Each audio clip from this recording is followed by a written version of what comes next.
Même si j'apprivoise la mort au quotidien, je la côtoie, je l'enlace au quotidien, j'ai toujours autant peur de mourir. Moi, ce qui était très très dur, ça a été les odeurs. Et que malgré ce qu'on peut dire ou penser de la thanatopraxie, c'est pour moi un des plus beaux métiers du monde.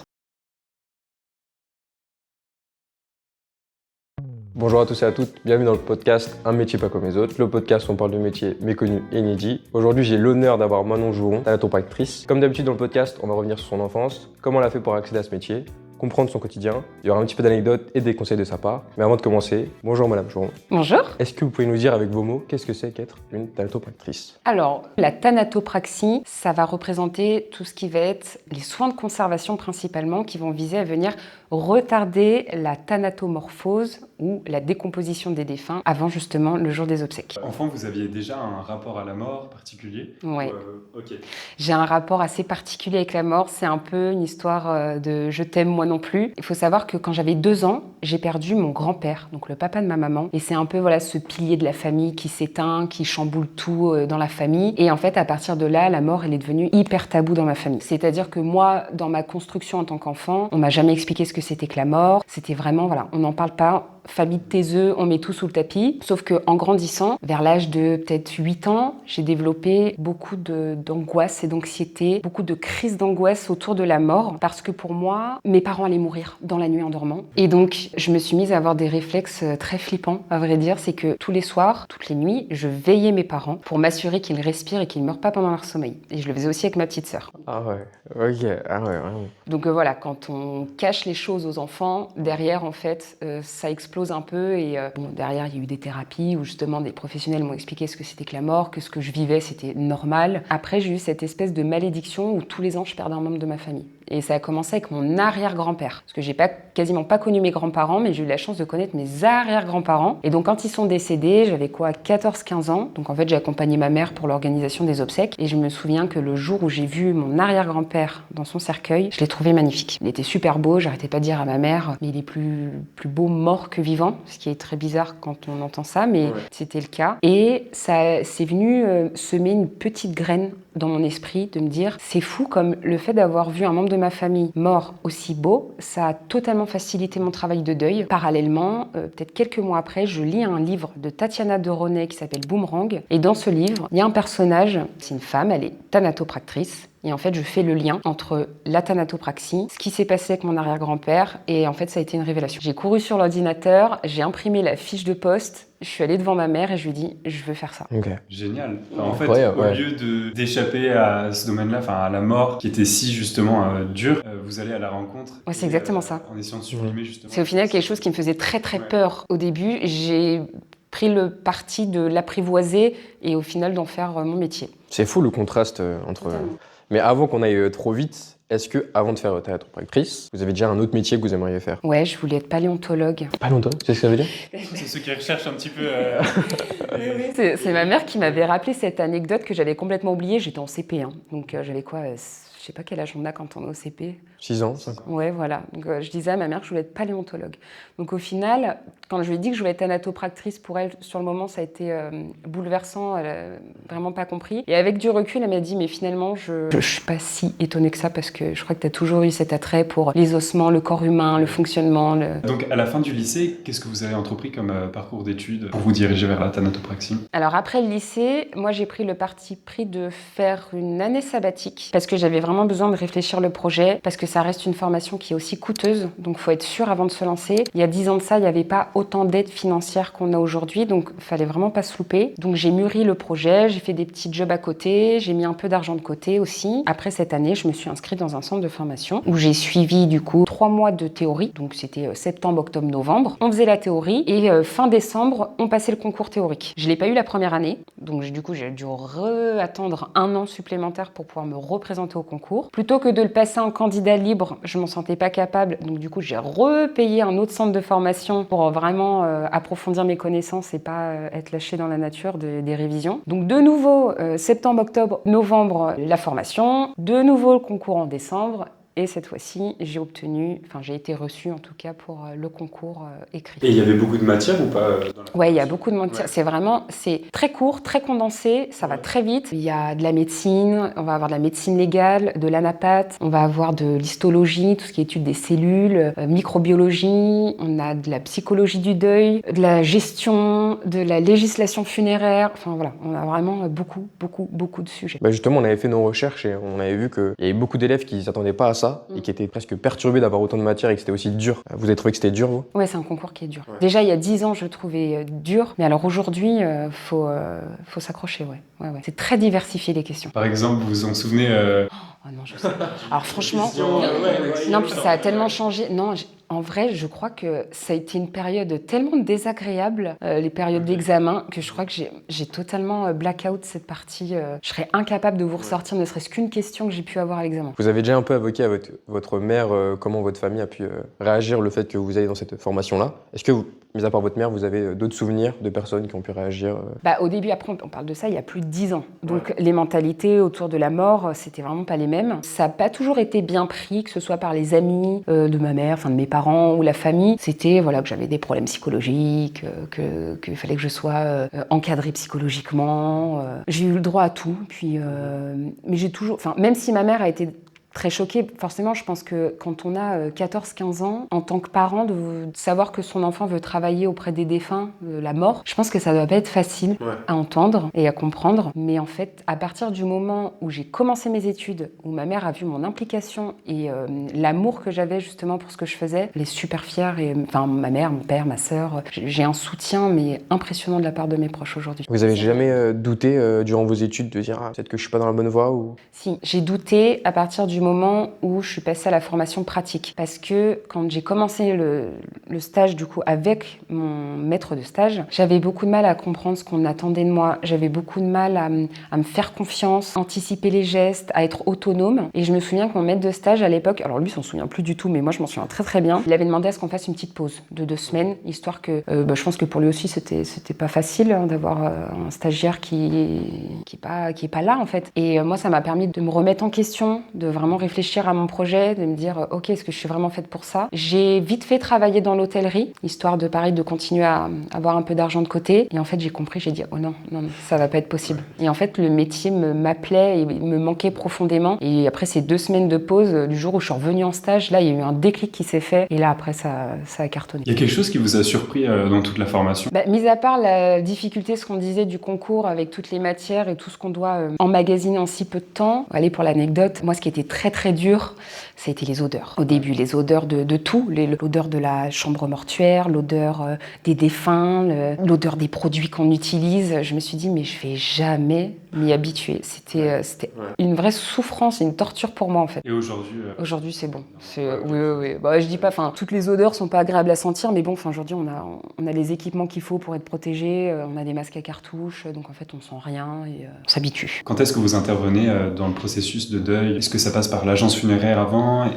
Oui, c'est ça. En fait, quand un décès survient, la première chose que la famille doit faire, c'est contacter une entreprise de pompes funèbres. En fonction de ce qu'ils vont souhaiter, s'ils choisissent un soin de conservation, une toilette funéraire, en tout cas ce qui va englober la partie préparation du défunt, à ce moment-là, c'est l'agence de pompes funèbres qui contacte le thanatopracteur avec lequel il a l'habitude de travailler. Donc là, il y a une prise de rendez-vous qui se fait. La famille a choisi telle prestation, très bien. Le thanatopracteur, en fonction de son agenda, propose une date d'intervention. On nous indique le lieu. Nous, on indique plus ou moins l'heure à laquelle on intervient. Et puis, c'est comme ça que la prise de rendez-vous se fait. Un corps, par exemple, il se décompose en combien de temps ? Ça, c'est très variable. C'est une question à laquelle on ne peut pas répondre parce qu'il y a trop de facteurs qui rentrent en compte. Ça va dépendre des antécédents médicaux du défunt. Ça va dépendre du temps qu'il fait. Est-ce que la personne est décédée en plein été, chez elle, les fenêtres ouvertes par 35 degrés ? Est-ce qu'elle a été découverte chez elle, fenêtres fermées, plein hiver à 0 degré ? En extérieur, en intérieur, ça peut aller très vite. Les défunts, parfois, peuvent mettre des semaines à se décomposer et certains peuvent mettre 24 heures avant que la décomposition soit vraiment très flagrante. Selon vous, ça apporte quoi, justement, la thanatopraxie aux familles qui ont un décès ? En réalité, la thanatopraxie, elle n'est pas pour les défunts. Parce qu'il n'y a aucun intérêt pour le défunt d'être conservé. La thanatopraxie, c'est vraiment pour les familles, pour ceux qui restent. Pour qu'eux puissent se recueillir sereinement, dignement et surtout être sûr que le jour des obsèques, on puisse vraiment dire au revoir à son proche. Ça facilite le processus de deuil, vous direz. Okay. Moi, ça a tellement facilité le mien et même je le vois par rapport au retour famille qu'on a dans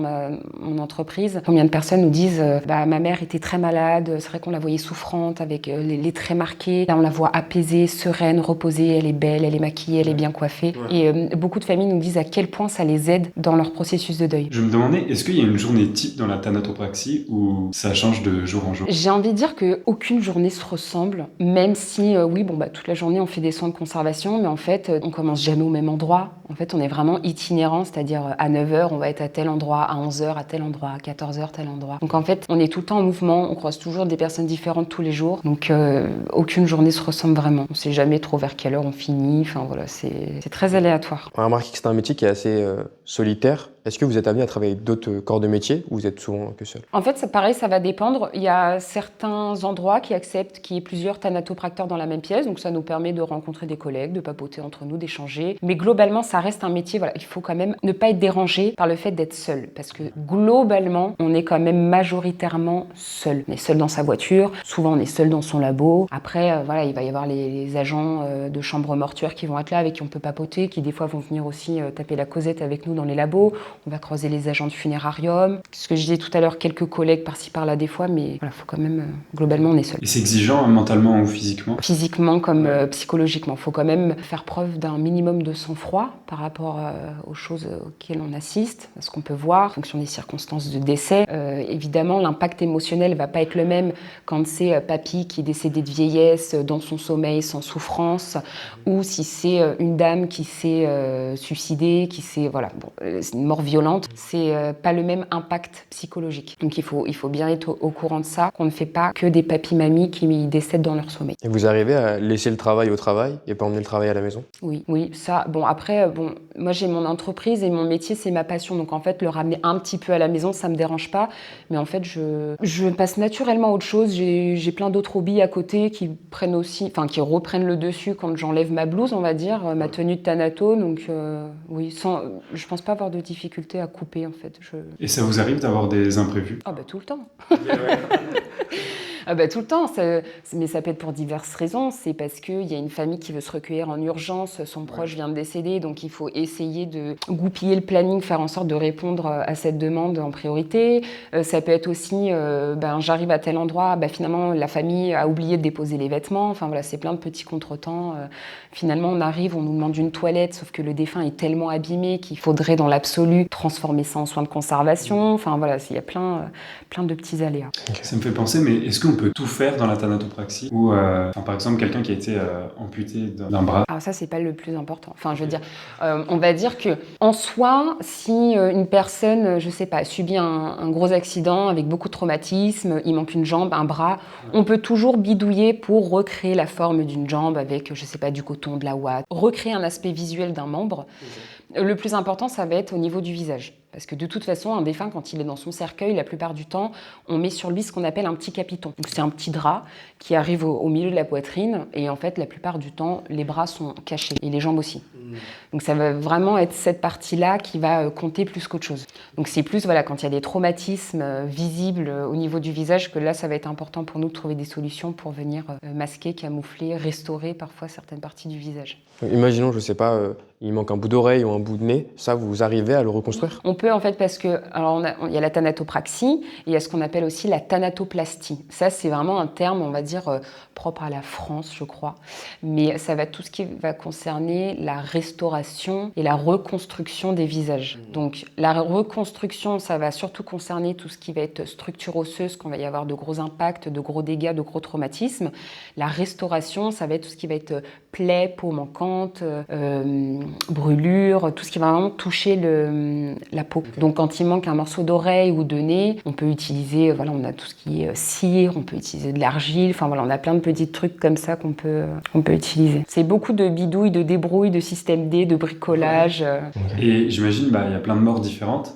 Si jamais le décès a été en fonction d'une maladie, est-ce qu'il y a certaines personnes que vous ne pouvez pas soigner parce qu'elles sont justement atteintes d'une maladie potentiellement contagieuses? Oui, mais à ce moment-là, en fait, c'est stipulé sur le certificat de décès et le médecin coche la maladie en question, ce qui entraîne obligatoirement une mise en bière immédiate. Donc ces défunts-là, en fait, ils passent pas entre nos mains, puisque voilà, c'est maladie contagieuse, mise en bière immédiate. Vous pouvez préciser mise en bière. Ah oui, mise en bière, c'est le fait de mettre le défunt en bière, donc mettre le défunt dans son cercueil. Et au niveau des soins, est-ce qu'il y a différentes étapes qui reviennent à chaque fois ou ça varie justement de... Il y a le soin de conservation classique, où on va dire que les grandes étapes vont être les mêmes, donc ça veut dire désinfection du corps, déshabillage du défunt, extériorisation d'une artère, injection du produit conservateur dans le réseau artériel.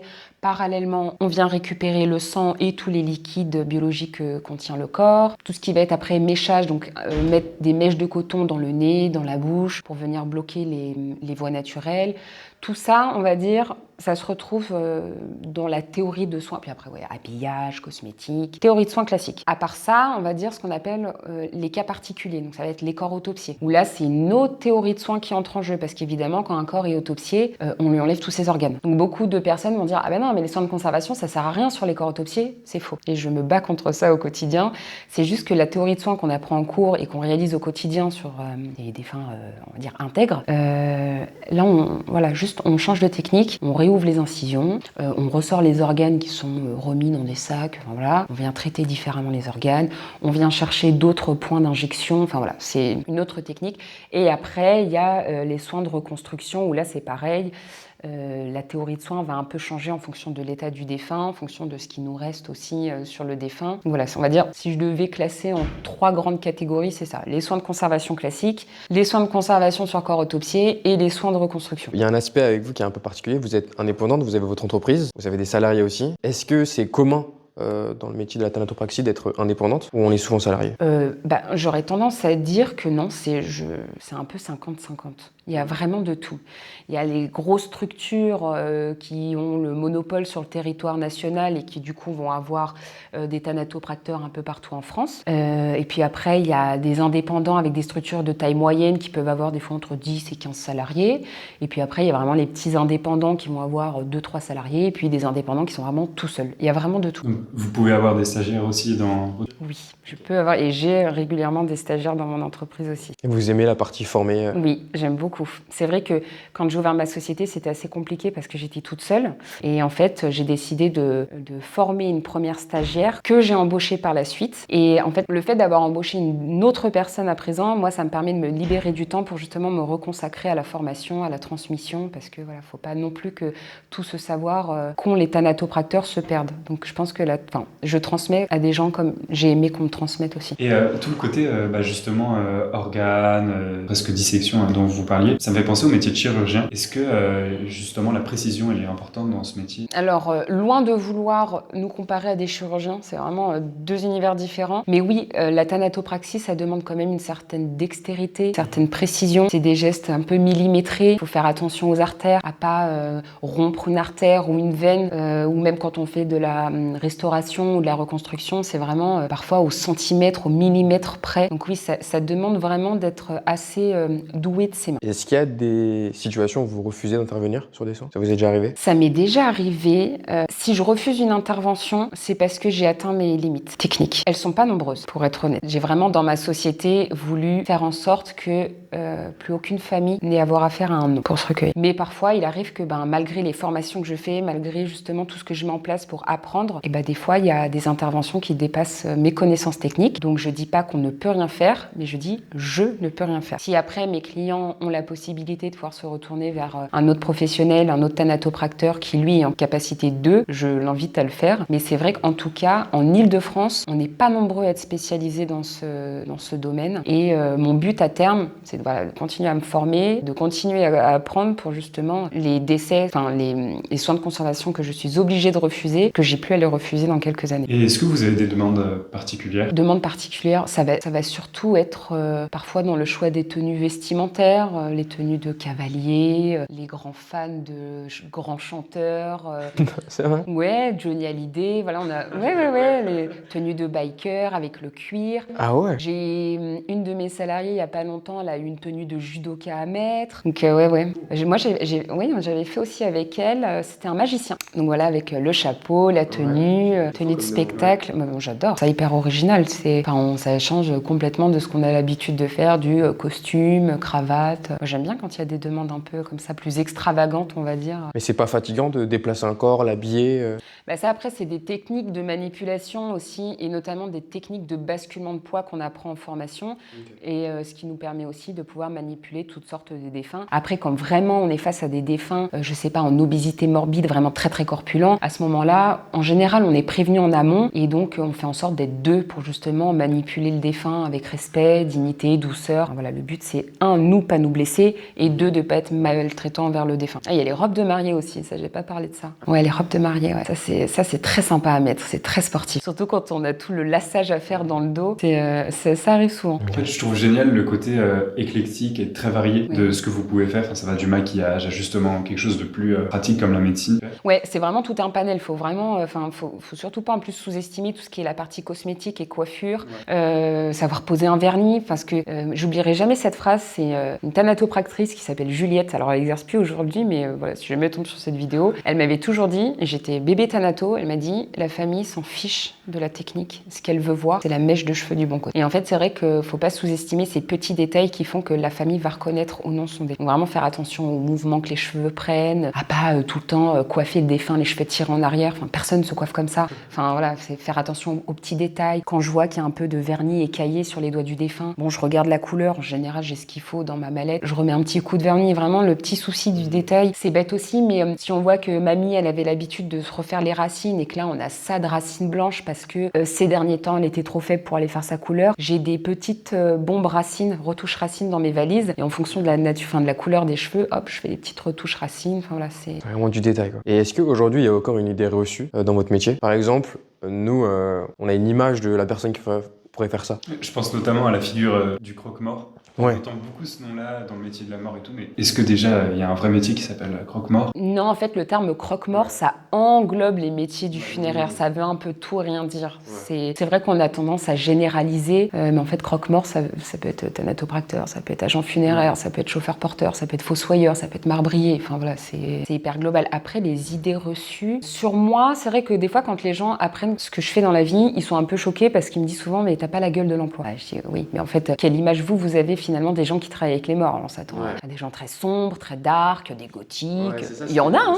Il y en a, mais pas que. Enfin voilà, c'est vraiment une idée reçue. Enfin, même si je vous montre mes salariés, jamais vous vous direz elles font ce métier. Si peut-être une des deux qui a peut-être un peu plus le look, on va dire le stéréotype de la fille qui travaille avec les défunts, mais je veux dire, si je dis pas ce que je fais, on peut pas le deviner. Après, les stéréotypes, on va dire des familles par rapport à ma profession, ça va souvent être ah oui, mais vous maquillez énormément les défunts, non? Vous êtes obligé de leur mettre 3 tonnes de fond de teint pour que ça tienne, ou c'est vous rompez les os, enfin vous cassez les os pour pouvoir les habiller. Les muscles deviennent rigides ou quelque chose comme ça. C'est ça. En fait, quand on décède, au bout d'un certain nombre d'heures après le décès, il y a ce qu'on appelle la rigidité cadavérique qui entre en jeu. On va éviter les termes scientifiques, sinon on va perdre beaucoup. Mais voilà, donc la rigidité cadavérique est présente, donc effectivement, on peut se retrouver avec un défunt qui est raide. Et en fait, nous, on va juste venir mobiliser les articulations, donc pli du coude, le poignet, les doigts, les épaules. On peut faire ça avec les jambes aussi. Et en fait, le défunt retrouve sa souplesse. Je pense notamment par rapport à votre parcours, mais au métier en lui-même. Est-ce que vous diriez que la thanatopraxie, elle a changé votre regard sur la mort avant tout et la vie? Alors, est-ce qu'il a changé mon regard sur la mort? Je me rends compte que même si j'apprivoise la mort au quotidien, je la côtoie, je l'enlace au quotidien, j'ai toujours autant peur de mourir. Ça m'a pas du tout calmé là-dessus. C'est-à-dire que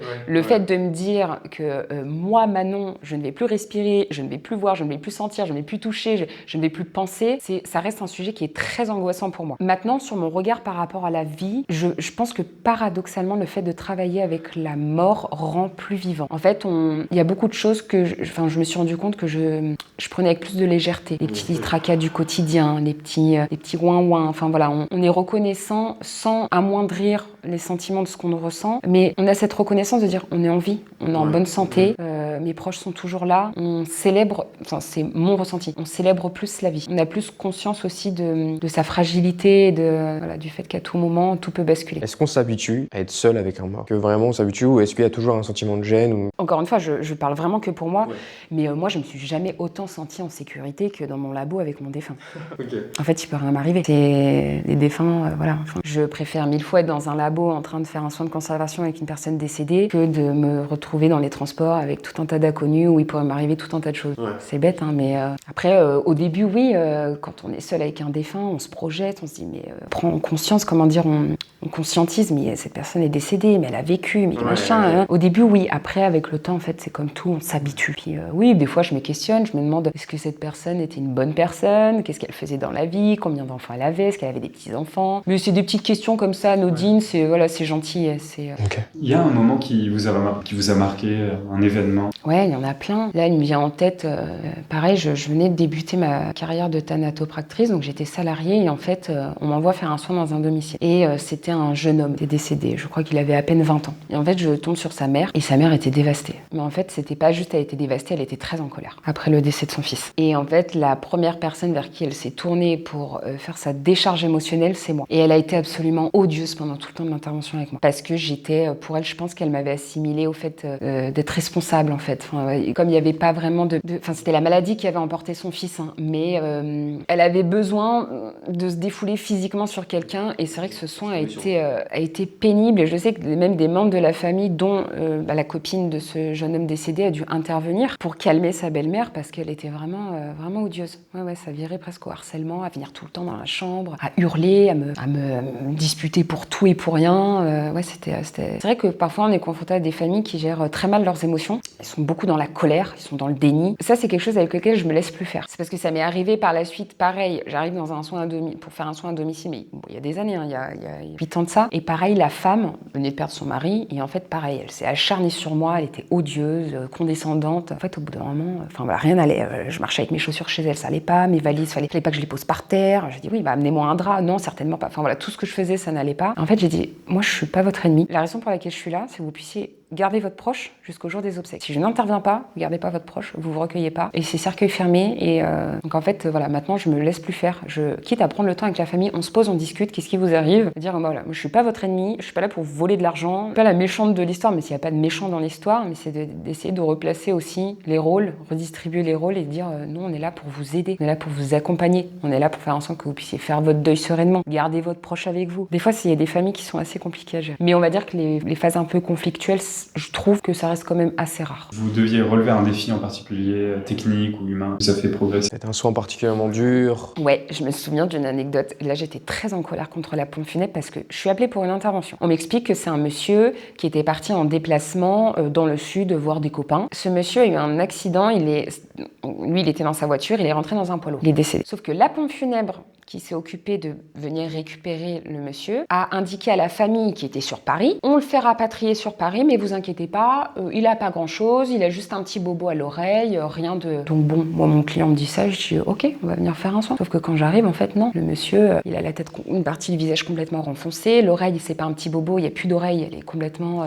déchiquetée. Et en fait, je suis en colère contre ce pompe funèbre du Sud qui n'a pas remis les bonnes infos à la famille et à mon client en région parisienne. Donc la famille, elle, pense venir se recueillir sereinement parce que finalement, il n'y a pas gros bobo. Et moi, je me retrouve à devoir faire un soin sur un corps où j'ai jamais fait de reconstruction. Je sais même pas comment on fait, je sais même pas comment je vais m'en sortir. Au final, j'ai fait ce que j'ai pu avec les connaissances techniques que j'avais. Mais le résultat, à la fin, le monsieur était présentable, c'était acceptable. Mais c'était pas beau parce que, en fait, j'étais prise au dépourvu. Et à partir de ce moment-là, je me suis dit, en fait, je vais aller me former. Et suite à ça, je me suis inscrite en centre de formation. Je suis partie 2 semaines en Belgique, me former spécifiquement pour pouvoir gérer ce type de cas. J'ai dit, en fait, plus jamais je me retrouvais à faire un travail aussi médiocre. Je suis un peu dure envers moi, mais c'est vraiment ce que j'ai ressenti, ce soin-là. J'en ai rêvé tout le week-end, ça m'a perturbée. La famille était super contente. Mais moi, j'étais pas satisfaite du résultat parce que je savais que j'aurais pu faire mieux. Donc ça, c'était un gros challenge qui m'a vraiment mis un gros coup de pied au derrière pour que je fasse le nécessaire pour me former, approfondir mes connaissances. Et aujourd'hui, ça va beaucoup mieux. Est-ce que vous avez déjà fait un soin sur un proche à vous, quelqu'un que vous connaissiez? Ça m'est arrivé. C'est vrai que je crois que dans le métier de thanatopracteur, c'est évidemment le moment qu'on redoute doute le plus. Et donc effectivement, il y a quelques années de ça,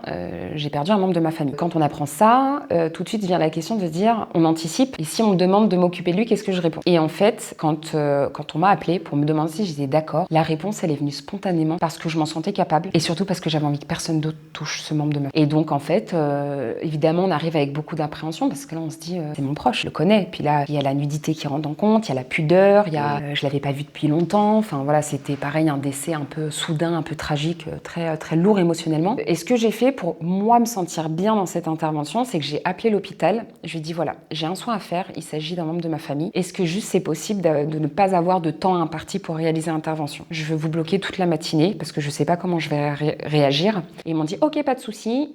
Aucun autre soin n'a été prévu parce que souvent c'est un labo où on peut travailler à plusieurs, donc ils ont vraiment été adorables. Ils m'ont bloqué le labo toute la matinée. Et en fait, je suis venue m'occuper du membre de ma famille et je sais que c'est quelqu'un qui adorait le jazz. Donc en fait, j'ai tapé, voilà, j'ai mis une petite playlist de jazz. En fait, je me suis mise dans un petit cocon sécurisant, réconfortant, et les soins se sont super bien passés. Et j'en ai pas gardé de traumatisme parce que j'ai fait en sorte que voilà, que ce soit doux, agréable. Et pour conclure, qu'aimeriez-vous que les auditeurs retiennent du métier de thanatopraxie?